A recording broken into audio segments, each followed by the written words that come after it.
नमस्कार सर, मेरा नाम राजू है। यहाँ पे कुछ क्वेश्चन पूछा गया है कि बेस्ट एचडब्ल्यूपी प्लान म्यूचुअल फंड में क्या है। क्वेश्चन इस तरह से है, बेस्ट एचडब्ल्यूपी प्लान के बारे में वीडियो बनाइए, एग्जाम्पल दीजिए।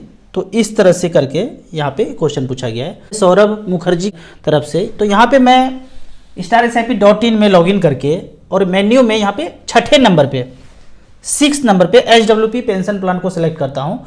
AUM वाइज हमने सेलेक्ट किया है, 20 लाख रुपया वन टाइम लिखा है और 12,000 रुपये पर मंथ ऑप्ट किया है। पर मंथ 20 लाख जमा किया, 12,000 पर मंथ लेना शुरू किया। पिछले 10 साल का यहाँ पे रिकॉर्ड यह दिखाया जा रहा है। SBI, ICICI, HDFC और कैनरा AUM देखेंगे 8600 करोड़, 19,000 करोड़, 22,000 करोड़, 57,000 करोड़, छप्पर फाड़ के AUM पड़ा है। उसके नीचे जो है काफ़ी सारा है, लेकिन AUM 25 नहीं करेंगे। 20 करोड़, 227 करोड़, 351 करोड़ नहीं करेंगे, जाएंगे ही नहीं। छोटा AUM मतलब नहीं घुसेंगे, छोटा नदी में नहीं तैरेंगे, समंदर में तैरेंगे। ये समुंदर है। SBI इक्विटी हाइब्रिड 20 लाख रखा, इमीडिएट अगले महीने से HWP करना शुरू कर दिया। कितना? 12,000 रुपये पर मंथ। तो 2013 से लेके अब तक 2023 तक टोटल पैसा विड्रॉ कर लिया 15,12,000 और आज बैलेंस बचा हुआ है 71,29,000। 15.83% का रिटर्न है। ग्रांड टोटल जो लिखा है मतलब क्या है इसका, ये बैलेंस वाला और जो HWP मिला दोनों को जोड़ेंगे तो 86 लाख रुपया होता है। दूसरा फंड है ICICI prudential equity and debt, ये भी बैलेंस कैटेगरी में 20 लाख में 12,000 लेना शुरू किया।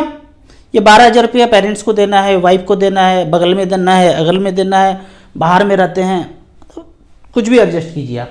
12,000 रुपया मिलेगा तो 15,12,000 मिल गया। अभी जो पैसा बचा बाद में 81 लाख रुपया बैलेंस और हमारा राम नाम सत्य हो गया, तो 81 लाख रुपया 2 बच्चे को दे दीजिए ट्रांसफर नॉमिनी में। बाकी मंथली पैसा किसी को दीजिए, बचा हुआ ज्यादा पैसा अपने खूनी रिश्तों को देना है। अब आगे HDFC हाइब्रिड इक्विटी 20 लाख का 12,000 लेना शुरू किया, उतना ही मिलेगा 15,12,000। एज पर रिटर्न थोड़ा थोड़ा कम होता गया। सबसे टॉप पे था, ज्यादा मिला, इसमें कम मिलेगा 70,25,000। दूसरे में कितना था? 81 लाख। तीसरे में कितना था? 71 लाख। अब लास्ट वाला केनरा वाला देखते हैं। यहाँ पे भी 15,12,000 मिल गया, 61,71,000 बच गया। 14% के रेट से यहाँ पे रिटर्न मिल गया। अब यहाँ पे थोड़ा सा इसको कैलकुलेशन करते हैं कि 20 लाख रखा एक बार और 12,000 रुपये पर मंथ लेना शुरू किया। वेरी गुड है, यहाँ तक समझ में आ गया। अब 15 साल अगर ये चलता रहे खेल और 10% के रेट से अगर मुझे रिटर्न मिले, ना मिले 15, 14, 13 ना मिले, 10% से मिले तो 21,60,000 ले लूंगा और बाद में बैलेंस बचेगा 38,92,000। ये तो हो गया 10% के रेट से। अगर 9 मिले तो 9% मिले तो वो तो 12,000 रुपया तो कांस्टेंट है, वो 21,60,000 ही मिलेगा, 31 लाख बनेगा अगर 9% हो तो। अगर 8 मिले तो ये सब खुद से करना है। मैं किया हूं तभी कॉन्फिडेंट हूं, आप करेंगे तब आप कॉन्फिडेंट होंगे। 8% के रेट से 24,33,000। अगर एक थ्रेशोल्ड लेवल देख लिया जाए 7.3 मिले तो 21,60,000 तो आ गया अकाउंट में, उसको खा के पचा गए, 20,30,000 बच गया। मतलब जो दिए थे 20 लाख वो कांस्टेंट बचा हुआ है। तो आप जितना जानते हैं सेफ सेफर सेफेस्ट वाला बैंक, पोस्ट ऑफिस, ये ताम झाम वो आपको दे रहा है, तो लगभग 7.3, 7.5 इस दायरे में वो दे रहा है। लेकिन कहीं इससे ज़्यादा मिल गया, 11% मिल गया गलती से भूले भटके, तो वो 20 लाख रुपया जो लगाए थे 48 लाख रुपया बढ़ गया। अगर 12% अच्छा रिटर्न दे दे तो 59 लाख रुपया हो गया। अगर 13 और 14% का रिटर्न जनरेट करते वो लेने के बाद वो मिल ही रहा है तो 87 लाख रुपया यहाँ पे बच जाता है। यही तो मच फंड का खेल है। सेफ सेफर सेफेस्ट से निकलेंगे, थोड़ा सा हलचल, थोड़ा सा टेंशन मार्केट का झेलेंगे तो बाद में इतना पैसा होगा कि खर्च करने के बाद भी थोड़ा थोड़ा बच ही जाएगा। तो इस तरह से करके यहाँ पे देख सकते हैं। अब इसके कैश फ्लो में भी जाके आप StarSIP में जाके एक एक करके कैश फ्लो भी चेक कर सकते हैं। अगला क्वेश्चन की तरफ बढ़ते हैं। AMC सेटअप के बारे में पूछना चाह रहे हैं। यहाँ पे क्वेश्चन है कि म्यूचुअल फंड का AMC सेटअप कहाँ है, कैसे काम करता है, तो ये न्यू इन्वेस्टर को समझाना है। एक्चुअली AMC सेटअप क्या, वो म्यूचुअल फंड स्ट्रक्चर के बारे में पूछ रहे हैं। तो बहुत ही म्यूचुअल फंड का स्ट्रक्चर का मैं बड़ा फैन हूँ। मैं जानता हूँ कि पैसा डूब नहीं सकता है, भाग नहीं सकता है, हेरा नहीं सकता है, इसलिए ज़िंदगी का सारा पैसा यहीं झोंक दिया। ना सोना चांदी प्लॉट फ्लैट ताम झाम कुछ नहीं खरीदा, झोंकता गया झोंकता गया झोंकता गया। 15 साल में फाइनेंशियल फ्रीडम पा लिया। ये कॉन्फिडेंस जो देख रहे हैं ना आप, वो खोपड़ी बहुत लगाया था 15 साल पहले, सब जगह ऑब्जर्व कर लिया, देख लिया प्लॉट खरीदने वाला का स्थिति क्या है, देख लिया सोना खरीदने वाला कैसे चलता है, कहाँ जाता है, कहाँ घूमता है। सोना सोना है, हो गया है, घर है, गाड़ी है, बंगला है, सब है, जिंदगी कैसे जी रहा है।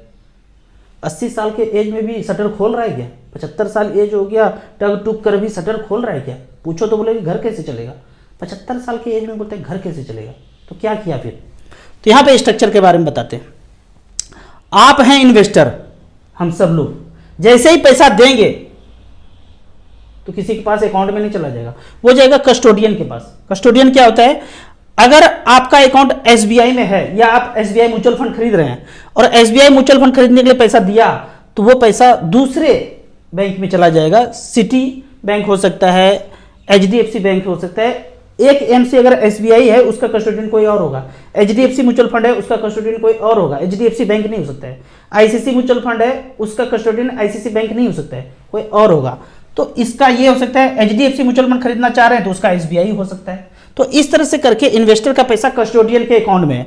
अब कस्टोडियन के अकाउंट में है, एएमसी यहाँ पे है, फंड मैनेजर यहाँ पे है, ये इंस्ट्रक्शन देते हैं, ये खरीद लो, वो बेच दो, वो खरीद लो। अब मार्केट में जैसे इंस्ट्रक्शन देंगे कस्टोडियन का पैसा मार्केट में लगेगा, बॉम्बे स्टॉक एक्सचेंज में, वहां से खरीद बिक्री होगा। बगल में एक कार्वी कैम्स है, कंप्यूटर लेके खटखट लेके बैठा हुआ है। अच्छा फंड मैनेजर बताया ये लगाना, लग गया, कितना प्रॉफिट हुआ और रोज कैलकुलेट कर रहे हैं, डेली कैलकुलेट कर रहे हैं। मान लेते हैं कि 2% का प्रॉफिट हुआ तो खर्चा भी है, सबको बांटना है भाई, खर्चा है। मान लेते हैं कि टोटल एक्सपेंस रेशियो 1.3 है किसी फंड का, एग्जांपल के तौर पे, तो 1.3 तो साल का है, डिवाइडेड में 365 तो डेली हो गया। डेली पॉइंट में कुछ आएगा, एक्स मान लिया उसको। तो कार्वी कैम्स का काम है कि एक्सपेंस को काट करके वो बता देंगे, एक्सेल शीट में दे देंगे कि भाई ये इन्वेस्टर का हुआ, ये एमसी का चार्जेज हुआ। 1.3 डिवाइडेड बाई 365 एक्स आ गया। अब 2% अगर किसी दिन मार्केट बढ़ा तो उसमें से एक्स माइनस करके एनएवी डिस्क्लोज कर देंगे, हर फंड के लिए, हर स्कीम के लिए। अगर किसी दिन माइनस में रिटर्न दिया -2% तो ये और कम होगा, मतलब जो एक्स है वो और इसमें जुड़ेगा, उतने से एनएवी कम हो जाएगा, ये एनएवी डिस्क्लोज हो जाएगा। अब जब पैसा रिडीम करेंगे, इन्वेस्टर रिडीम करेंगे तो वही कस्टोडियन के अकाउंट से सीधा इन्वेस्टर को आ जाएगा, कस्टोडियन के अकाउंट से सीधा इन्वेस्टर को हो जाएगा। आप कहेंगे कि म्यूचुअल फंड भाग जाएगा, डूब जाएगा, हेरा जाएगा। अरे भाग जाओ भाई, तुम म्यूचुअल फंड हो? हाँ मैं म्यूचुअल फंड हूँ। मचमच फंड भी तुमको बोलता है कोई? हाँ बोलता है, राजू भैया बोलते हैं हमको मचमच फंड। हमको भागना है, भाग जाओ बेटा, पैसा तो यहाँ पे है, क्या लेके भागोगे? भाग गया। मैं डूबना चाहता हूँ, डूब जाओ, पैसा तो यहाँ पे है। मैं हिराना चाहता हूँ, हिरा जाओ, पैसा तो यहाँ पे है। तो इसीलिए भागने, सहारा भी खत्म हुआ लेकिन बेटे का पैसा कहाँ पे है? कस्टोडियन के पास, तो खत्म नहीं हुआ। भागना है भाग जाओ, डूबना है डूब जाओ, कस्टोडियन के पास पैसा है, इन्वेस्टर सुरक्षित है। हाँ इन्होंने जहां पैसा लगाया, जहां पे झोंका, वो मार्केट में कंपनी ऊपर नीचे हो रहा है बाबूजी, तो आपका पैसा भी ऊपर नीचे होगा। आगे बढ़ते हैं कि तीसरा क्वेश्चन है कि एसआईपी 1000 रुपये पर मंथ का कर रहा हूं। यहां पे क्वेश्चन है ये, टॉप अप करना चाहता हूं, मुझे एसआईपी के बारे में किसी और से पता नहीं चला, आपका वीडियो देख करके ही सब कुछ पता किया, ठीक है।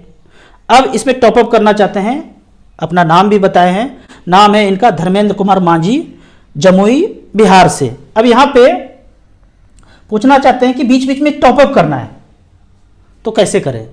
अब यहां पे आपने फंड का नाम नहीं बताया है, आपने बोल दिया निपॉन ले लिया, मोतीलाल ले लिया, ऐसे नहीं बोलना है, आपको फंड का नाम बताना है। आपने ऐसे नहीं बोलना है पतंजलि खरीद के लेते हैं, बाबा रामदेव को खरीद लिया। अरे क्या खरीदे, पतंजलि में तो सैकड़ों प्रोडक्ट है, पेस्ट खरीदा, मंजन खरीदा, साबुन खरीदा, तेल खरीदा, क्या खरीदा, तो आपने फंड का नाम नहीं बताया। यहाँ पे क्या बोल दिया, मोतीलाल ओसवाल खरीद लिया, अच्छा कंपनी खरीद लिया, और क्या खरीद लिया, निपॉन इंडिया खरीद लिया, आगे बताया ही नहीं। उसके नीचे तो 100 तरह का स्कीम है, वो स्कीम तो बताइए, Nippon small cap, Nippon growth fund, Motilal का 35, क्या जो भी खरीदा वो बताना है स्पेसिफिक। तो आगे से क्वेश्चन पूछेंगे तो एज बताइए, कितने समय के लिए रखते हैं वो बताना जरूरी है, क्या आप इससे अचीव करना चाहते हैं वो बताना है, और फंड का नाम बताना है। अब यहाँ पे क्वेश्चन है कि टॉपअप करना है, आप मैं हमेशा ना टॉप अप वर्ड बोलता हूँ, तो उसमें कंफ्यूज नहीं होना है। नॉर्मल परचेज भी वही मतलब है, वन टाइम उसी फंड में परचेज करना वही बात है, एडिशनल परचेज भी वही बात है, सबका बात एक ही है, चारों का मतलब एक ही है। उसी फंड में जाएंगे, normal purchase, additional purchase, top up, जो भी बोलिए वही एक ही बात है। अब कब कब खरीदना है? जब जब आपको 5 से 10% गिरता हुआ नजर आए तब पैसा झोंक दीजिए, लेकिन जब झोंकें तो याद रखें 5 साल 10 साल उस पैसे का जरूरत नहीं होना चाहिए। अगले क्वेश्चन पे बढ़ते हैं।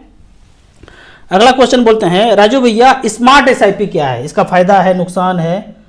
एक और खतरनाक क्वेश्चन, खोपड़ी का ब्लूटूथ ज़्यादा ऑन है। स्मार्ट एसआईपी, अब एमसी क्या बोलते हैं कि 10-10 रुपये पर मंथ का एसआईपी करता हूँ, ये तो नॉर्मल है, ये तो सब कोई कर रहा है, हम कुछ ज़्यादा अच्छा बताएंगे तब तो आप हमारे पास आएंगे।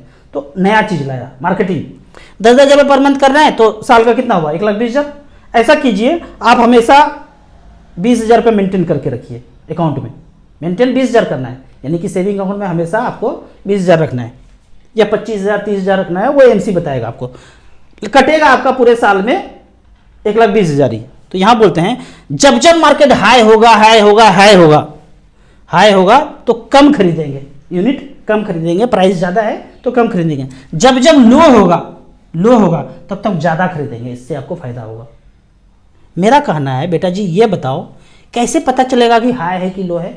अभी बता दो क्या है, ये हाई है लो है क्या है, पता कैसे चलेगा? अगर ये वर्ड जो पता किसी को चल जाए ना, हाई है लो है, तो किसी को काम करने की जरूरत नहीं। ये एमसी चक्करबाजी, मीटिंग करना, फंड मैनेजर यहाँ बुलाना वहाँ बुलाना, अलग अलग शहर में फंड मैनेजर कंपेन करने के लिए जाते हैं, हमारे जैसे लोग को बुलाते हैं, इतना मेहनत। जिसको पता है कि हाई और लो, कुछ भी नहीं करना है, चाल चले सादा, निवे बाप दादा। कौन सा निवे बाप दादा? ये देखिए, कौन सा फंड बोल रहे हैं लेने, ये देखिए यहाँ पे, ऐसे देखिए, ऑल इक्विटी 22 साल में, पिछले 22 साल में मात्र 2-2 रुपये पर मंथ झोंकता गया।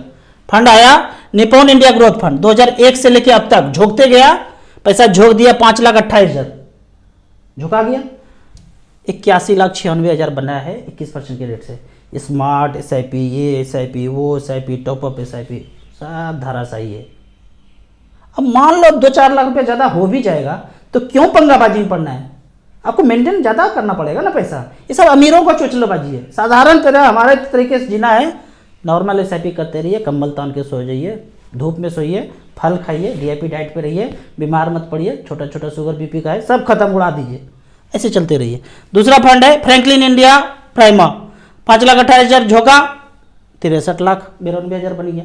क्या दिक्कत है? 19% का रिटर्न मिला है। फिर 19% का एक और फंड है ICICI Prudential FMCG fund, ICICI Prudential technology fund, HDFC फ्लेक्सिक है, मेरा फेवरेट फंड है। 5,28,000 जमा किया, लगभग 59 लाख रुपये बन गया।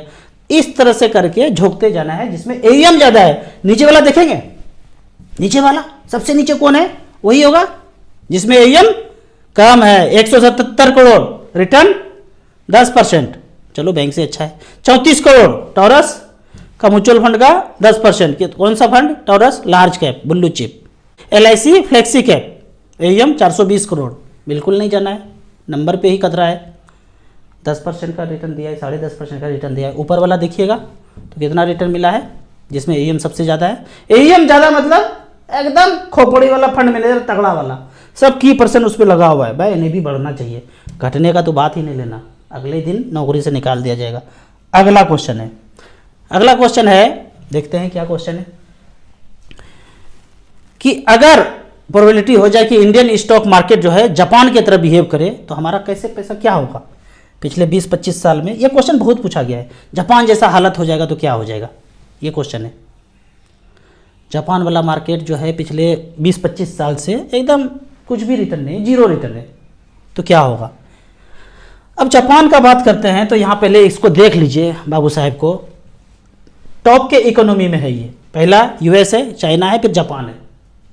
टॉप अमीर कंपनी में जितना भी 250-300 कंट्री है उसमें टॉप 3 में जापान आता है। अब पिछले 20-25 साल से मार्केट ने रिटर्न नहीं दिया है, तो वहाँ महंगाई भी नहीं है। क्या मतलब है महंगाई का? महंगाई 20-25 साल से जीरो है, मतलब 50 लाख में कोई घर 20 साल पहले मिलता था तो आज भी 50 लाख का ही मिलता है, 51 लाख रुपया भी नहीं हुआ है। जो कार 10 लाख का मिलता था, बढ़िया वाला तगड़ा टाइप टॉप मॉडल का, वो कार आज भी 10 लाख रुपए मिलता है। तो पैसा बढ़ाने की जरूरत नहीं है, जितना सेव किए वही काफ़ी है। हम क्यों बढ़ाते हैं? क्योंकि यहाँ पे महंगाई है, तो भाई पैसा बढ़ जाए, हमारा पैसा धीरे धीरे खत्म ही ना हो जाए। यहाँ पे जिनके पास जितना पैसा है उतने पैसा में जीवन यापन पूरा जीवन भर चल ही रहा है। अब मैं आपको एक क्वेश्चन पूछता हूँ, आप कहते हैं इंडिया में ऐसा हालत कब होगा? आप वही ग्लास आधा भरा हुआ है आधा खाली है ये बोल रहे हैं कि आधा खाली है। मैं बोलता हूँ, आप पूछ रहे हैं कि मार्केट में ऐसा हालत हो जाएगा तब, मार्केट में कोई रिटर्न ही नहीं मिलेगा। मैं बोलता हूँ कि आप जापान कब बनना चाहते हैं? उतना राइज कर जाएंगे, टॉप 3 टॉप 4 में हम आ जाएंगे, तो फिर पैसे का जरूरत क्या है? इन्फ्लेशन का जरूरत क्या है? ग्रोथ का जरूरत क्या है? तो यहाँ तक आने दीजिए ना। मैं क्वेश्चन पूछूँ जापान कौन कौन बनना चाहते हैं? सब हाथ खड़ा कर देंगे। चूल्हा के भाड़ में जाए मार्केट, क्या मतलब मार्केट? जिंदगी जीना है भाई, मार्केट क्या चीज़ है? मार्केट हमारे लिए बना है, हम मार्केट के लिए थोड़ी बने हैं। तो ये सब पहले ग्रोथ होने देंगे, अभी अपॉर्चुनिटी बहुत है। जब हम वैसा हो जाएंगे, सारी जगह पे डेवलपमेंट हो जाएगा, सारा ग्रोथ हो जाएगा, सब लोग शिक्षित हो जाएंगे, सबके पास कार हो जाएगा, सबके पास अपना घर हो जाएगा, तब जाके ऐसा स्थिति होगा। जब सब कुछ हो ही जाएगा तो बंद कर देंगे, ताला लगा देंगे मार्केट को। सब हो गया भाई, अचीव हो गया, ताला लगा दे उसको। सब फाइनेंशियल फ्रीडम पा लिया, बोलिए भोले बाबा की जय, सब कोई पा लिया। अब बिना डरे बिना रुके मैक्सिमम कैपेसिटी में आप SIP करते रहिए, नैया पार लग जाएगा। आपको इसी तरह मच फंड के बारे में और कुछ जानना है, इन्वेस्टमेंट के बारे में जानना है, इस नंबर पे मुझे व्हाट्सअप कर सकते हैं। इसी तरह कमेंट सेक्शन में क्वेश्चन पूछते रहिए, हम आप बार बार जवाब देते रहेंगे। आपको म्यूचुअल फंड में इन्वेस्ट करना है, पहली बार इन्वेस्ट करना है, तो एसेट प्लस का ऐप है, भारत में सबसे अच्छा ऐप है। यहाँ पे 2 ऐप है, एक इन्वेस्टर के लिए, एक डिस्ट्रीब्यूटर के लिए। दोनों ऐप का लाइफ टाइम कोई चार्ज नहीं है। मिनिमम 100 रुपये से शुरू कर सकते हैं, मैक्सिमम का कोई लिमिट नहीं है। खोपड़ी का ब्लूटूथ ऑन हो तभी मैं बोलता हूँ ज़्यादा पैसा इन्वेस्ट कीजिए। शुरुआत में 100 रुपया 500 1000 रुपया इतना ही कीजिए। वीडियो अच्छा लगे तो व्हाट्सएप यूनिवर्सिटी में दोस्तों के बीच इसे ज़रूर घुमाएं। यूट्यूब पे देख रहे हैं तो लाइक एंड शेयर जरूर करें।